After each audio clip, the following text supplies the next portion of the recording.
Hey guys, and welcome to the Alabama Saltwater Fishing Report presented by Great Days Outdoors Magazine, the first podcast to bring you the local inshore, offshore, and onshore fishing report, whether it's good, bad, or ugly. I am Butch Theory, and I am flying solo today. Weather has been awesome. I've been enjoying the coolness. We got all the windows open in the command center today, letting our air out. Man, I'm loving it. Unfortunately, I have not been fishing since our last podcast, so I don't have any cool fishing stories personally. But we're going to have a great report today. We're going to talk to Mathew, Isbell, Captain Richard Rutland, and we're going to see what Angelo DePaola has been doing. We haven't heard from him in a while. You guys, welcome to a new show. We have a great report for you, as always. Guys, if you'd like us to email you the podcast each week, just text the word fishing to 314-665-1767. Again, just text fishing to 314-665-1767. You'll be subscribed to our email list, and we'll send you the brand new show each week. This week's show is brought to us by KillerDock. As anglers, we put a lot of time, money, and passion into fishing, but most of us do not have a fish cleaning station that we are proud of. Many of us are suffering from dock dysfunction. A rotten table with rusty metal, this is just no good. But the dock enhancement that we've all been waiting for is finally here. KillerDock uses marine-grade aluminum to make fabulous fish cleaning tables and stunning canopies that will keep us out of the sun. KillerDock combines durability, function, and design to uniquely upgrade your entire dock experience. Visit KillerDock.com to see more. Let's head on down to Fort Morgan, Orange Beach, Gulf Shores area. We never know where he's posted up on the beach. How we doing today, Mathew Isbell, Bama Beach Bum? Welcome back, buddy. It's been a little while. Yeah, well, it is 2020, and this year's never going to end, I don't think. And it's Doesn't been feel a tough like it. fall. I think the last time I came on here, I think I was, I'm sure, because I do every time now, I think I was complaining about storms. And I think since then, I think we probably had another 3 that have come through since the last time I complained about the numerous storms that we've had. So, it's just it's been a great fall for surf fishing, and we just can get out there. Get out. That's right. Yep. It's been the same for everybody over here too. I mean, it's just been blowing too. How you guys been combating the winds? I mean, it's been dancing pretty good for a week or 10 days or more. I know, man. That's what stinks. I mean, fortunately, I'm encouraged. We theoretically should be coming to an end with the hurricane season. I feel like I should knock on wood. I don't know that we're going to.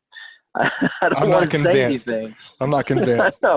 We may be sitting at Christmas with a dang tropical system sitting in our face. It would not surprise me. But, in between that, what has been so tough, we've dealt with just really bad east winds. Like, even when we don't have a tropical system, we have these east winds for days on end. So I can't, not that I've been living here that long. I mean, it's been almost 10 years now, but I don't know a year that we've had this kind of weather for this long. Like, it's just it'll drive you crazy, man. It'll drive you crazy. But it will. We've still been fishing. Good. So just tell us what you've been up to, man. What's been biting and what they've been biting on? You've been finding any patterns? I know it's been super hot and then got super cold, 3 or 4 days ago, finally? Not super cold. Yeah. Medium cold. Well, super cold to me. I say it's super cold. Right. But it did get cold, chillier, which is good. That's what you want, and it helps for some of our fall fish and fall fishing. I've been bouncing around a little bit. Of course, most of what I do is in the surf, except for when you can't, which has been a lot lately. But bouncing around land-based, we finally have some sheep's head bite, at some of our spots that we can hit up from land, and so that's been nice. With these cold fronts, I feel like that kind of helps set that off and get that kicked up and going when you kind of get into that cold weather pattern. Mm-hmm. From the beach, if you can catch it right when you're not blown out and dirty water and can't get a bait to stick, the pompano fishing has actually been pretty good. And we've had, on the days that we had a couple, like a stretch there where we had like a strong north wind. So like the Gulf was flat and pretty calm. And we actually had some clear water days. And we had some really good days for pompano. I had some good trips. I had some good days personally where we, got on a decent pompano bite, and a lot of numbers. Like one of our trips, we caught over 20, but they were mostly small, but we did catch legals too. Some nice ones like 15, 16 inches, but the majority of them were like 10, 11 inches, which is still fun, but like just good to see. Like that's kind of what you would expect for fall, to be able to get that kind of a bite. And, we're still seeing whiting as well up close, which fall whiting fishing. That's when we get the bigger, girthier fish. We've had some really good fall whiting days. Redfish, from what I've experienced personally and on our trips, we've caught a few, but it has not been what I would expect for fall. And don't know what the deal is with that. I have not been able to find any consistency on redfish this year in the surf for our fall fishing. That's been kind of disappointing to me.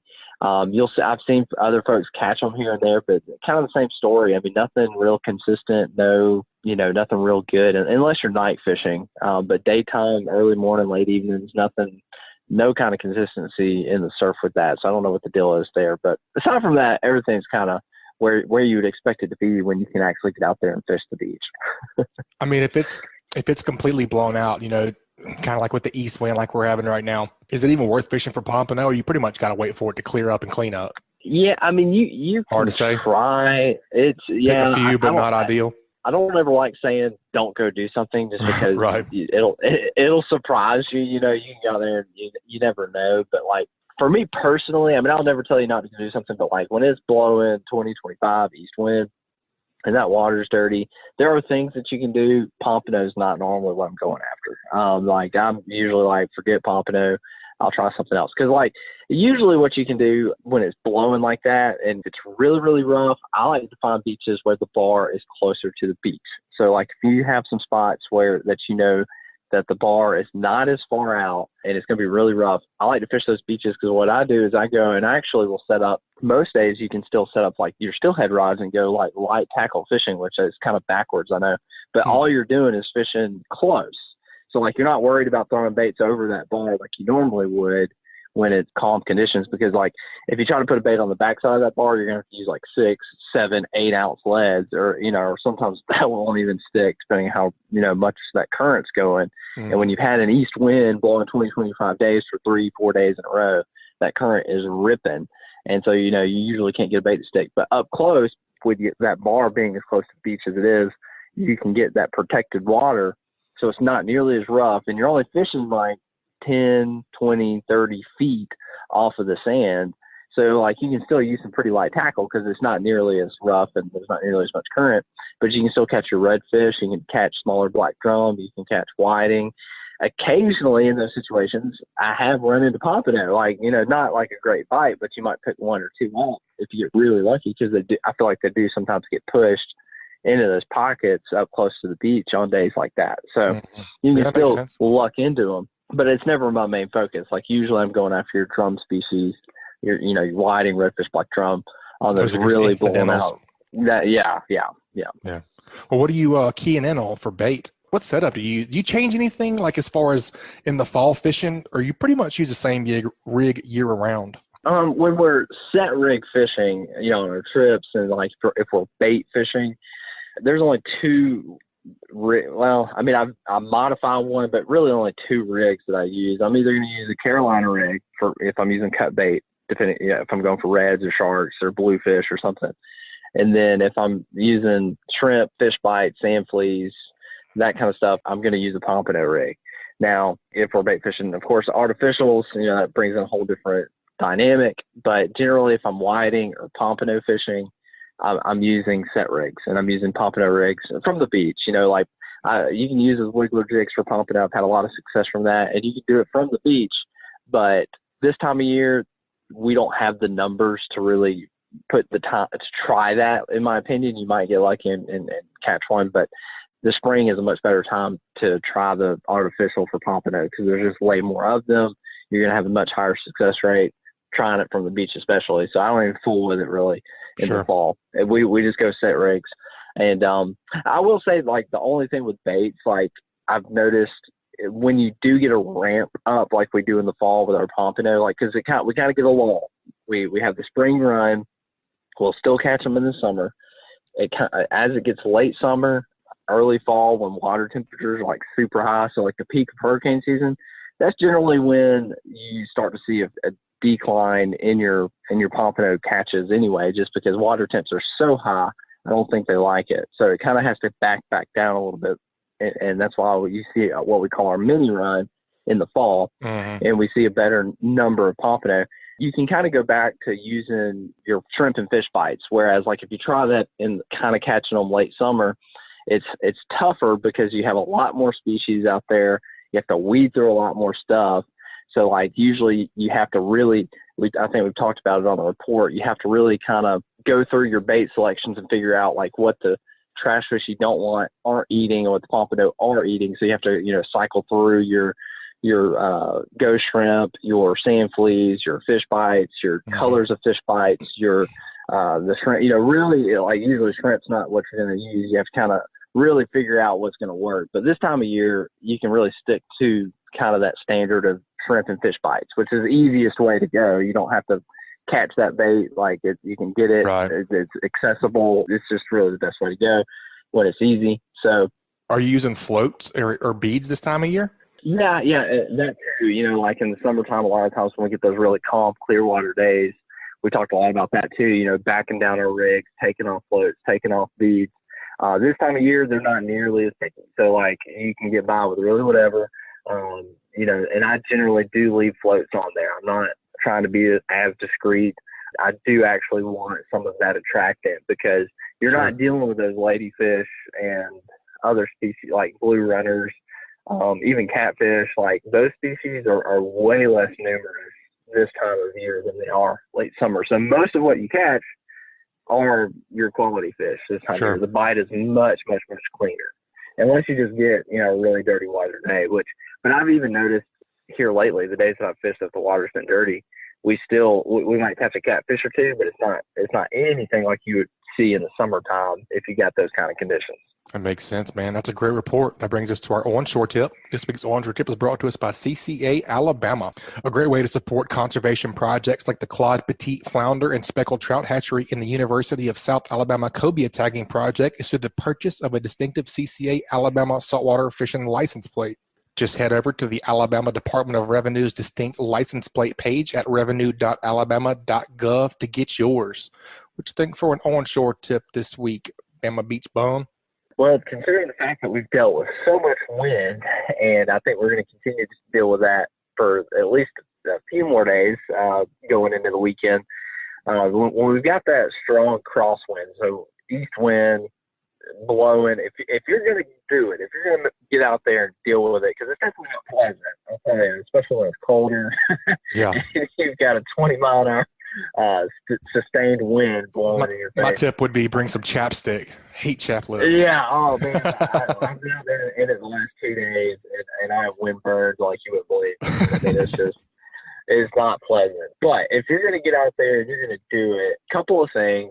Number one, if you want to just try to avoid it altogether as far as having to deal with the current, you can do what I mentioned earlier and go find a beach with a bar closer in. But if you are going to fish in the heavy current and you're going to use heavy weights, heavy leads, and cast out there and try to go for pompano or bigger redfish or whatever, when you're setting out your lines and you got multiple lines, or if you're out there with a buddy and you've got two folks out there fishing with you or however many, number one, make sure you put some additional space in between what you normally would when you actually space out your rod. So because you're going to have a huge bow in your line. Great point. Number one, do that. Number two, when you're casting, what I always do is I stack my rigs. So what I do, whatever direction the wind is blowing, I start on the opposite end. So like if we got a strong east wind, I'm going to start on the west side of my spread and start casting out. And when you cast, make sure you cast well into the wind. As much as you can. Because that bait with the current, with the wind, with the bow in your line, it's regardless of how heavy a weight you're using, it's going to shift a substantial amount from where you actually cast, where it actually ends up. So my goal is to compensate enough to where once that rig hits the water, it's going to drift to where hopefully it'll settle about directly in front of my line. About normal. Yeah, somewhere there. But even with that, you're still going to have that huge bow in your line. So that's why I start on the opposite direction and cast as I'm setting out. That's really going to help hold your baits. Also, I will say you're going to have a harder time if you're using monofilament or if you're using heavier braided line. These are the situations where you're going to notice a huge difference. So you may, like, if you've got 2 rods set up, or if you're out there with a buddy and they've got something different, like if they've got 50-pound braid and you're using 20-pound braid, the 20-pound braid, they may be able to get by with like a 4 or 5 ounce lead, but the person using a 50-pound braid, if they try to do the same thing, their baits may not stick. They may have to go up in weight size because it makes a huge difference. Like, you wouldn't think that little diameter would matter, but I promise you, it is a huge difference between that mono or between the heavier braid and that lighter braid. So you want to use your setups if you've got them with the lighter line on there, re-spool it, whatever you got to do if you're trying to fish heavy wind. It's going to be a frustrating day if you don't have the right equipment, and that's going to make a huge difference for you too. That's a really good tip, man. I know we've talked about it before. I'm not sure if it was with you or not, but would like a Sputnik weight do you any better whenever the wind's like that to kind of decrease the bow? You could kind of get it tight a little bit? I've personally never used the Sputnik weights. Now, I have been with people fishing that have had them, and they do hold very well. Under normal circumstances, my answer to that question would be, we just don't have a lot of days where you have to deal with it. But this is not a normal situation. This year has been a little different. I would say it's probably worse, because like normally when we get these conditions, I'm just like, forget it. I'll go another day. Like, We'll get better weather in a day or two. But it has just been so bad for so long. Like, if you want to go fishing, you're just going to have to deal with it. So, yeah, I mean, I would say it'd be worth trying. I mean, if you're having, it'd be worth trying a couple of those and a couple regular pyramids or whatever. Yes, they will stick better. So, because like I have noticed, like a 2-ounce Sputnik weight almost has the same holding power as like when I'm throwing a 4 or 5 pyramid weight. So you can even get by with less weight. So, yeah, I mean, it's definitely worth it. And if you're going out this weekend, I'd say, and if you got some Sputniks, or if you stop by the tackle store and they've got some, I'd say take them with you or pick some up. It'd be worth it. Yep, sounds like it, man. Well, we appreciate that report. That's a great tip. And if folks want to get up with you and book a trip, what's the best way to get in touch with you? Yeah, they can go to my website. It's www.staybummy.com. Awesome, Mathew. As always, we appreciate it. We'll talk to you soon. All right, thanks. All right, folks, it's always good to hear from the old Bama Beach Bum. It's been a while. He's still a little grumpy about the wind, but that's all right. I think everybody kind of is with the storms and the wind. Let's head on down to, you never know where he's going to be, actually. Dauphin Island, Mississippi Sound, up in the Causeway. Let's hear it from him, the old Captain Richard Rutland. What you say, Cap? What's shaking, man? Man, what you been up to, man? It's been a little windy, but man, I'm enjoying this cool down. How about you? Yeah, me too. I've been being a world traveler. Last week, Monday, Tuesday, Wednesday, I was in Corpus Christi, Texas, and then Friday I jumped in my truck and I went all the way to the Keys. And I did some fishing in between all of them, man. So I've been all over the place. I'll say I'm a world traveler, but I'm a states traveler, I guess. Gulf Coast traveler. That's right. Southeastern traveler. We'll take it. Hey, that's farther than I've been in this week anyways. Yep. So I had a really me and a couple of buddies went down and fished in Texas and did a wade fishing trip down in Baffin Bay. And I've been reading about that for 25 years in magazines, and I finally went down there and experienced it. And it was absolutely an unbelievable trip. We didn't catch a huge amount of numbers, maybe between 5 of us that were fishing. We caught 60 fish, but we had about 8 fish over 5 pounds. Wow. Speckled trout. We probably caught about another 20 redfish too, which was really neat. But took the old trusty slick lures down there and got it done. I got the biggest one on the trip, was about 27 inches long, just absolutely beautiful fish. That's a stud, man. Fished really hard all day. Yeah, it was a lot of fun. It was just, and then I caught another one that was probably about 25 inches too, about a couple hours later. So just unbelievable fishery that they have down there. Shout out to our guide down there. Chad Pedrick down there was Johnny on the spot with everything, acted like it was the easiest thing he's ever done in his life.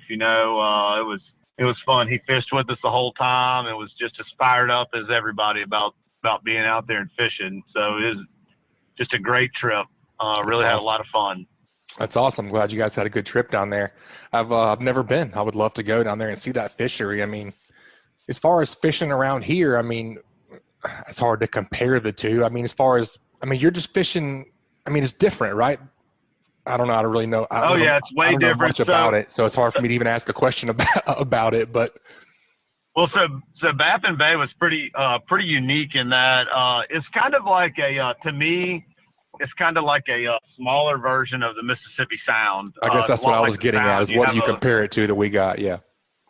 Yeah, so you have like a barrier island, or barrier shoreline that's out on the Gulf, and then you have a great big bay, and then the mainline shoreline up there. And mostly what we fished was like a sand and grassy bottom, but they also have a lot of natural limestone on the bottom too.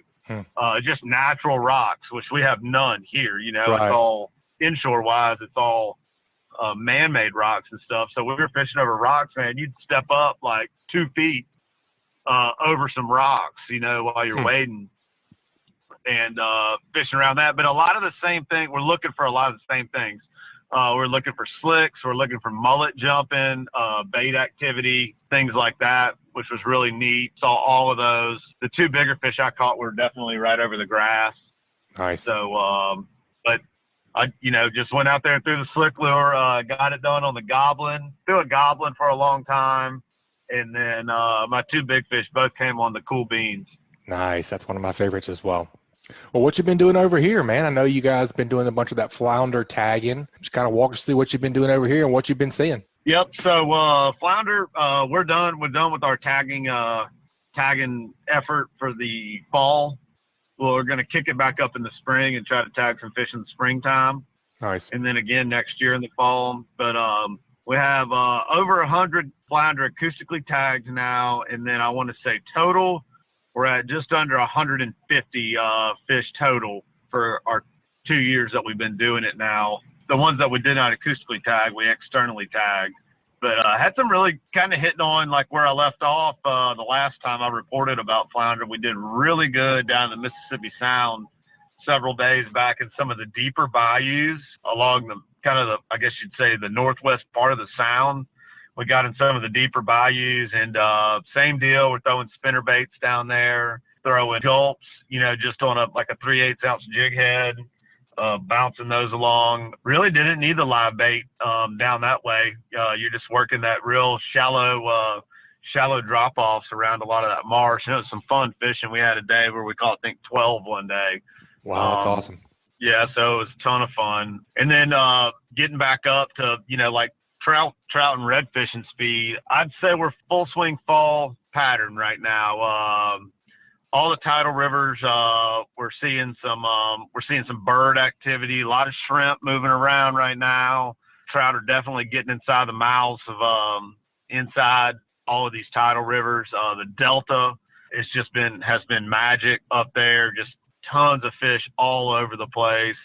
The one thing I will say about the Delta right now is I haven't really caught fish in the same place twice very many times. There's general areas, but they're moving around a lot.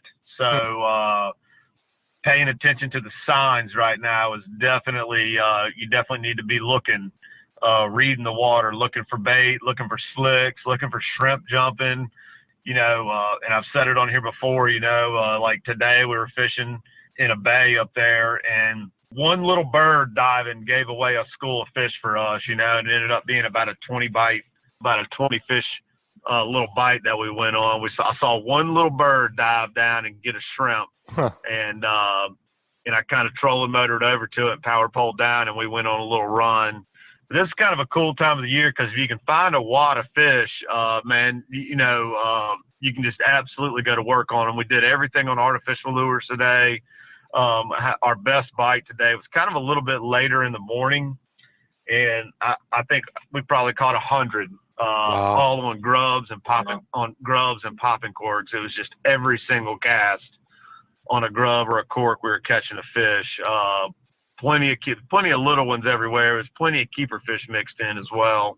Water temperature starting to drop on off with this cooler weather. I think I saw this morning about 62 degrees in some of the shallower bays. So I look to see if this cooling trend continues. The fish might start to fall off in deeper water. We are catching some fish in deeper water doing what we call the do nothing drift, or where you get in these big long sections of the rivers up there and start drifting and pulling grubs behind the boat, you know. And basically for nobody who's done that before, what I like to do is get the boat squared up to the wind, or in the perpendicular to the way the water's flowing, and throw back up current. Don't throw down current. You want to throw your grubs up current. And I usually throw a bunch of slack in the line. You know, I'll make a cast and probably pull off another 15 yards of line, let it sink down, and then you just let the boat pull the lure, and you just sit there and kind of jig it till you get a bite. And you'll kind of figure out when you're around some fish, you'll catch fish for a couple 100 yards, and then you'll get out of them. You'll quit catching them, you know. And then when you quit catching them, what you want to do is idle back up. Make that drift again. To where you started catching them, and make a drift again. And when I say idle back up, I think it's really important to idle back up. Some of these areas are only 8 to 12 foot deep. Some of them are much deeper than that, but running back on top of the fish you're going to try to fish doesn't really make a whole lot of sense to me, you know. So I always take my time and idle and be quiet. You know, on the weekends it gets a little nuts up there. People are running all over each other, you know, and it's really just not necessary. Just kind of slow down and idle by and be respectful of everyone, because that's kind of what everybody gets a little irritated with fishing the Delta sometimes, is that just people are a little bit reckless with their boat driving and noise and whatnot. So, but the colors today were chartreuse. Anything chartreuse was working real well. What's the water clarity like up there? Man, it's not great, but that really doesn't scare me up there. There are some pockets of cleaner water in the Delta, but, you know, like when I drop the trolling motor in the water all the way down, I can see the trolling motor head fairly clearly, but it's kind of got a little bit of a brown stain to it, and that's just real typical of this time of year. There's always some natural river flow coming out of the Delta, which brings a little bit dirtier water, but looking at the foam in my wake, there's plenty of salt up there right now, and it's definitely fishable.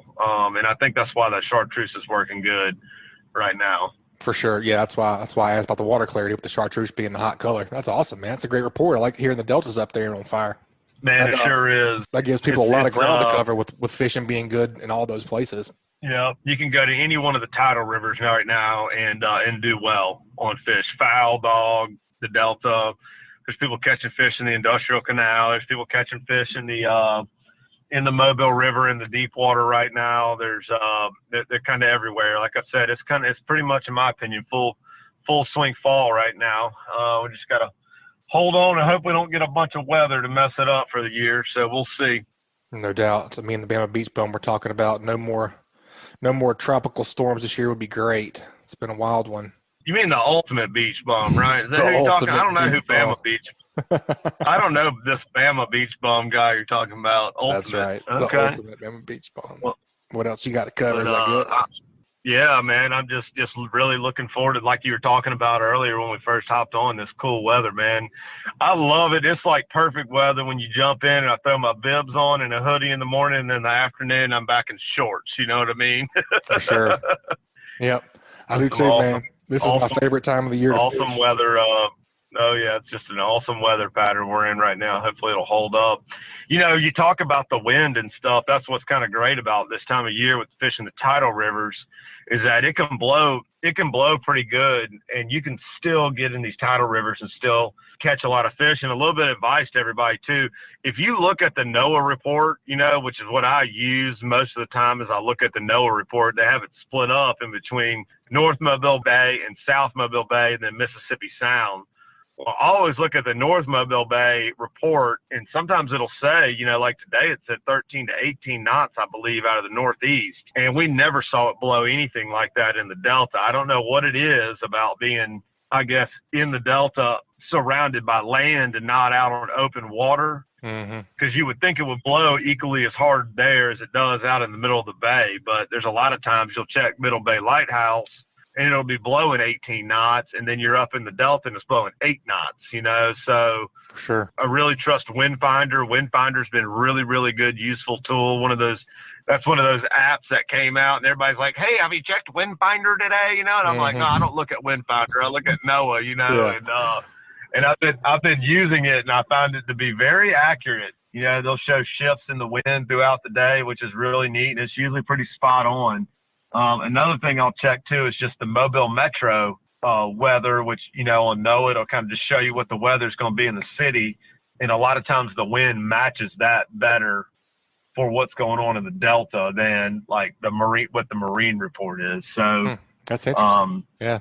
Oh yeah, it is. And it's wild how off it can be, from that marine report to what's actually going on up there. It's night and day difference. And you can find so many places to hide, so many lee banks all over the place to where you can get out of the wind and fish and not have like a big giant bow in your line all day long, oh yeah. You can get tucked in. You can get tucked in somewhere. You can always set anywhere. yourself up. Mm-hmm. That's right. And the tidal rivers are the same way. There's lots of places to do that in the tidal rivers. So that's what's always fun is you have a lot more days to fish this time of year when you're looking at the wind. No doubt, buddy. Let's go ahead and get that Hey Cap question. This week's Hey Cap is brought to us by Foster Contracting. Are you in need of a new roof from all the wind or hail damage? You may qualify for a free roof. Foster Contracting will inspect your damage and provide you with an estimate, and they will handle your insurance claim. Your roof is your first line of defense against storm season, and Foster Contracting has you covered. Check them out on the web at www.fortifiedroofingpros.com or give them a call at 251-447-2978. This week's Hey Cap question comes from Pat O'Brien. Pat O'Brien says, "Hey Cap, how do you keep the baby voodoo from sliding off of that jig head?" This is very applicable. I've been crushing them pretty good on the voodoos, and I know you guys use them a lot as well. What's your go-to on that? Man, so there's a couple different things you can do to it. Most of the time, right out of the box, I just tie them right on how they are, and usually about a day's worth of fishing, next day, something like that. After catching hopefully 50, 60 fish on it, it will tear off the little hole that the eye comes through to tie up. It will come off. It'll break right there. And what I usually do is I take that top part and I'll pull it over the eye a little bit. And that, if you've ever played with one of those voodoos, like that plastic they use is it's like super stretchy. You can stretch it. You can take like a 1-inch piece of it and you can stretch it out 6 or 8 inches long. So I'll pull a little piece over the eye, and all I do, I'll stick it in my mouth and I'll just touch the eye to my top tooth. And what it does is pops another new little hole in there. It gives you a lot more meat on the bone per se, to grab the eye of the hook. It insets it a little bit farther in the plastic. And so that works real good. Another little trick you can do is you can take, when you get them brand new out of the package, and I've done this before, I don't do it always, depends on how much time I have. But when you get them new out of the package, if you take some super glue and right there where the weight touches the plastic, if you take some super glue and just dab a little bit on, the port and starboard side of the hook, to the plastic, that when you do that, it's not coming loose. You know what I mean? That's really going to help a lot. It's not going to slide down and kind of make the tail curl up on the shank of the hook. So those are the two little tricks that I have. Another little thing I like to do too, rigging up any type of artificial bait, non-slip loop knot whenever you do that, or a lefty cray knot, a real simple little loop knot to tie. And I think it goes a long way with giving that baby voodoo some a little bit extra action, just making it fall real nice and naturally through the water as you're popping it along. The hot colors on that this year for me have been, of course, just what they call the straight chartreuse. I really like the pearl white with the chartreuse tail. And then I made an order the other day and they didn't have my favorite colors. I only get a few of those pearl and chartreuse, and they were completely out of the chartreuse ones. So I ordered the pink ones and then the pearl and pink tail. And I hadn't even noticed the difference on catching the fish. So really? Two more colors that I'm adding to my, two more colors I'm using, adding to my arsenal. Heck yeah. And I think both those colors lend well to that watercolor up there. That little bit off color water makes the bait stand out a little bit. And these fish are so hungry right now. And on shrimp, they see any kind of like shrimp looking deal, they're going to eat it right now. Right, no doubt. That's good, man. That's a great question. They're up there just Yeah, they're gorging themselves up there right now, man. You like half the fish you're catching right now. When you look at them, they got whiskers hanging out of their mouth. You know what I mean? And we're not even using artificial bait. Live bait right now. So they're just up there gorging on those shrimp. Their shrimp are just showering all over the place. It's pretty cool, man. We hadn't seen anything like this in a couple of years. I'm probably putting the whammy on us. I'm gonna go knock on this fence over here next to me right now. Do a little knock on wood, man. But it's fun. Hopefully it's not short lived. Hopefully we'll get like a true fall and going into the winter up there. But it's been a lot of fun. I not to take anything away from any of the other tidal rivers too. And you might see me sneak off to some of the tidal rivers like around the weekends to start avoiding some of the crowds. But man, it's on fire right now. It's a lot. We're in a real fun period right now. Good, man. That's good to hear. Appreciate that question, Pat. Pat's going to get a prize from the Slick Lure. Pat, make sure you email us at alabama@bestfishingreport.com with your shipping address, and we'll get you out those Slick Lures. Captain Richard, I know you're jammed up. What's the best way to get in touch with you if folks want to get a trip with you? You can find all my contact info on my website, coldbloodedfishing.com. You hit me up on the phone, on the landline, although nobody uses those things anymore. It's 251-459-5077. Email address is richard.rutland@yahoo. Awesome, man. We appreciate the report as always, and keep whacking them, buddy. Be safe out there. Yes, sir.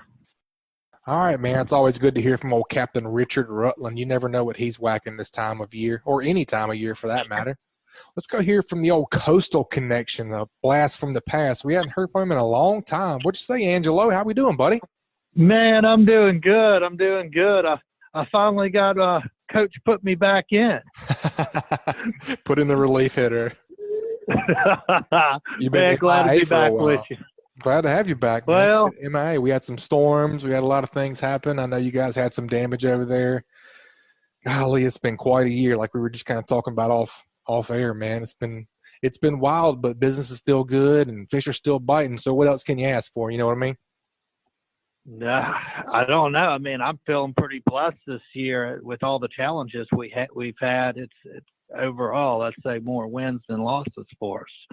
So, and sitting out here on the balcony of a condo, it's flat, calm. I don't know, the wind must be from the north or something. Nice sunset, so it's nice. Fish are biting. Absolutely. Part of the reason we ain't talked is the weather's been horrible.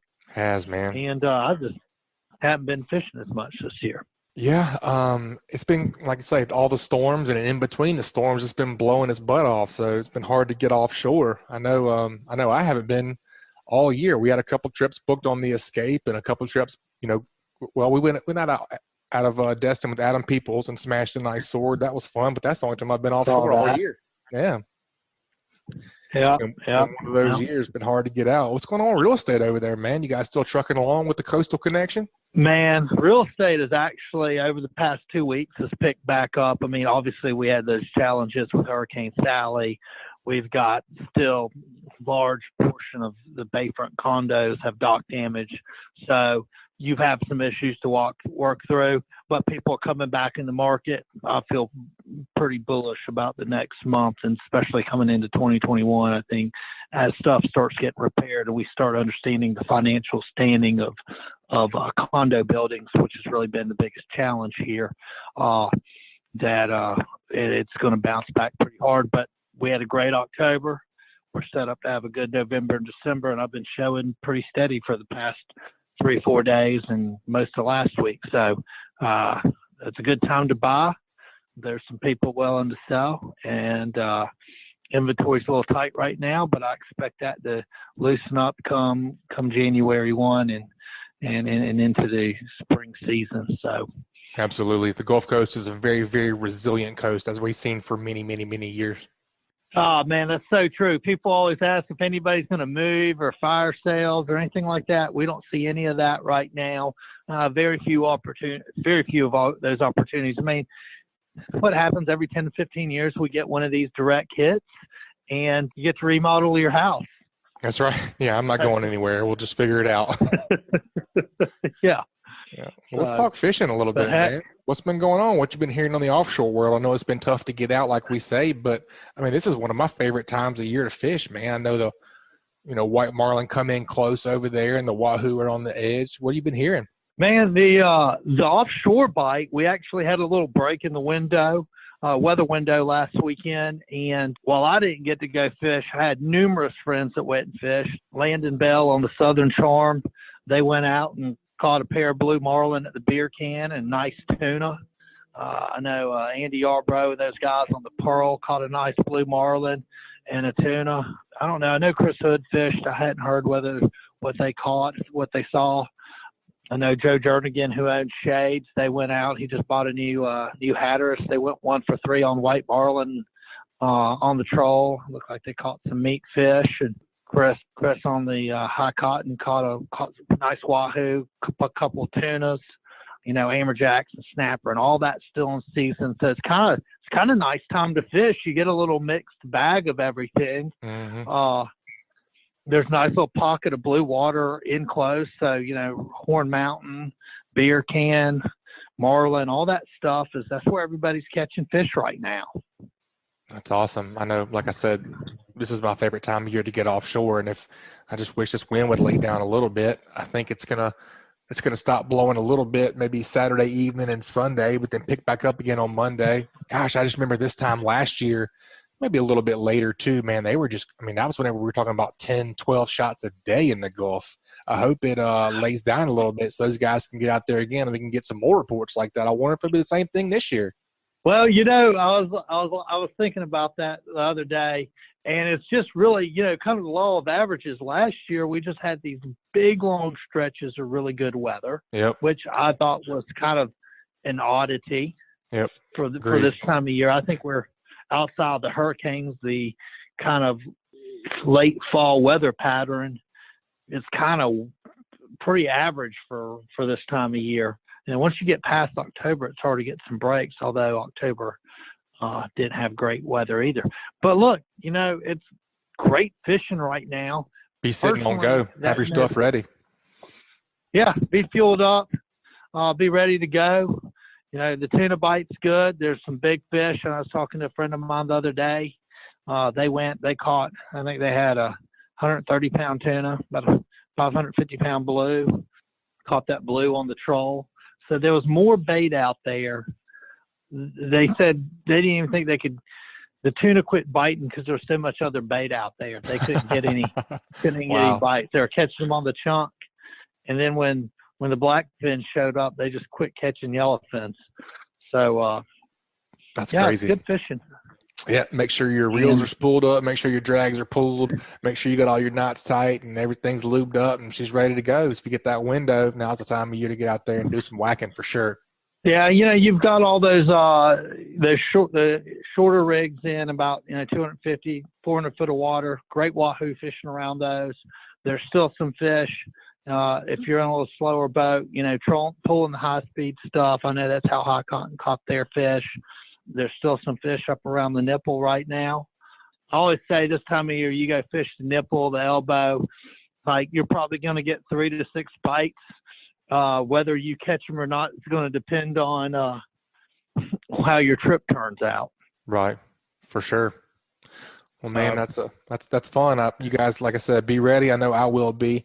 I hope to get out there in December. Man, let's just hope for flat seas. Goodness gracious, we got to get a break sometime, right?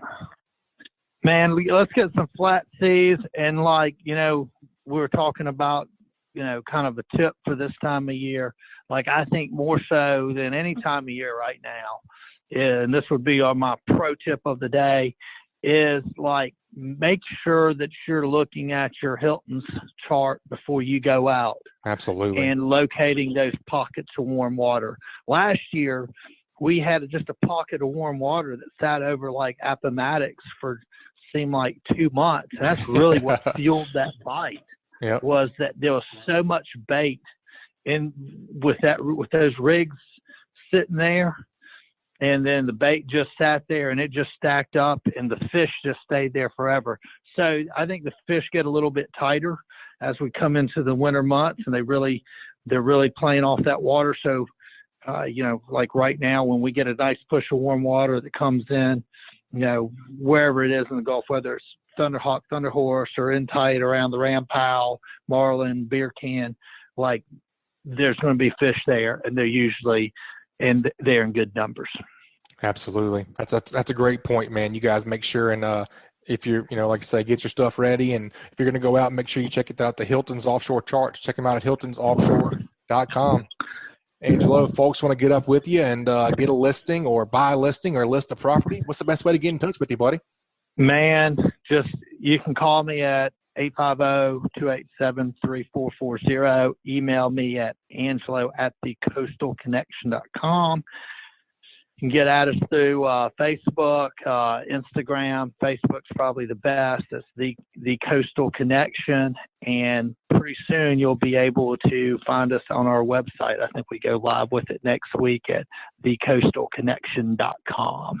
The Coastal Connection. You got it going on, man. I always love hearing from you, Angelo. And let's get after him soon, buddy. Invite me on a trip. Let's get out there and get some. Man, per our conversation before this, we may be doing that. That's right, dude. Anyway. All right, man. We appreciate the report. Always appreciate you being on the show, buddy. We'll talk to you soon. All right, you too. Talk to you later, man. Bye. Always good to hear from Angelo DePaola, the Coastal Connection. Glad to have him back on the show. We'll have to get him back in the rotation here pretty soon. Man, this is my favorite time of year to fish, onshore, offshore, and inshore. You guys make sure you get a trip with some of our guys and just fish wherever you can. It's a great time to be out. No sweating, thank goodness. Like me and the Bama Beach Bum were saying, bring your chapstick. And you guys are going offshore, make sure you check out Hilton's at hiltonsoffshore.com because that is super important this time of year. We talked to Thomas Hilton a couple of weeks ago, and he was saying that eddy of warm water was coming in and touching those fads not far offshore. But Angelo was saying that there wasn't much happening on those fads this week. So, gosh, check out that hiltonsoffshore.com. It'll save you goodness knows how much money on fuel and what else, just chasing things around the Gulf. It's definitely the way to go. We got to do What Did You Learn? This week's What Did You Learn is brought to us by MDH Foundation Repair. If your home is experiencing foundation problems, MDH Foundation Repair has the best solutions to fix it right and fix it now. The problems you see are only going to get worse, so don't deal with inefficient, unqualified, and pushy salesmen trying to sell you overpriced foundation repair products. The professionals at MDH Foundation Repair will ensure you have a remarkable experience from the first meeting to the finished product. MDH Foundation Repair is redefining the construction industry. Please protect your most important asset, your home. Check them out at mdhfoundationrepair.com. Gosh, I learned a lot this week, as I do pretty much every week. I really liked Captain Richard's hey Cap question from Pat O'Brien, the voodoo. That's a problem that I have for sure. You catch 40 or 50 trout on those voodoos and they start sliding down. So I think that super glue, that little eye tactic was a great hey Cap question answer. And I also think it's really cool how awesome the real estate's doing over in Gulf Shores, Orange Beach area. I mean, the Gulf Coast is truly, truly resilient. I remember being here in 2005 with Katrina and numerous other storms, and we just rebuild. We rebuild bigger and better, and we're not going anywhere. Like Angelo said, we don't leave. We live in such an awesome place here. Now, we've talked about it before, where you can kill an 8-point in the morning and then come down and tag a blue marlin in the afternoon, and that's a great place to live, and I'm not going anywhere. So another great Alabama Saltwater Fishing Report, folks. I really appreciate you guys listening. Leave us a review. Please go to iTunes, scroll down, rate and review. We haven't got a whole lot of those lately. It really does help us out a lot with our iTunes standings. So you guys please rate and review wherever you listen to podcasts. If you'd like us to email the podcast each week, just text the word fishing to 314-665-1767. Again, just text the word fishing to 314-665-1767. Subscribe to our email list, and we'll send you the new show each week. You guys keep whacking them. It's Butch Theory. We'll be back next week. Take it easy. This week's Alabama Saltwater Fishing Report has been brought to you by Daycool Heating and Air, your home performance specialists. Contact them at 251-260-3858 or check them out online at www.daycoolair.com. License number AL07028. And also Test Calibration, your source for sales and service of diesel turbochargers and fuel injection systems since 1976. Contact them at 800-822-0057 or visit them online at testcalibratindieselandturbo.com. Also brought to you by Advanced Transmission in Spanish Fort. Give the professionals a call who have been trusted on the Gulf Coast for over 25 years at 251-626-6061 or check them out online at www.advanced-transmission.com. This week's Alabama Saltwater Fishing Report was brought to you by me, Joe Baya, and National Land Realty. If I can help you in any way with the purchase or sale of land in Alabama or Florida, whether it's timberland, farmland, recreational land like hunting land, or even agricultural land or ranch land like a horse farm, drop me a message at jbaya@nationalland.com. That's JBAYA at nationalland.com. Also brought to you by Dixie Supply and Baker Metal Works are proud to be your metal roofing headquarters for over 40 years. Save time and money by buying from the most reliable manufacturer on the Gulf Coast. Buy it today, pick it up today. With the addition of their new store in Cantonment, Florida, they now have 8 locations to serve you. Dixie Supply and Baker Metal Works, your metal roofing headquarters. This is Captain Richard Rutland, and this report is brought to you by Cold Blooded Fishing. You can find us at www.coldbloodedfishing.com.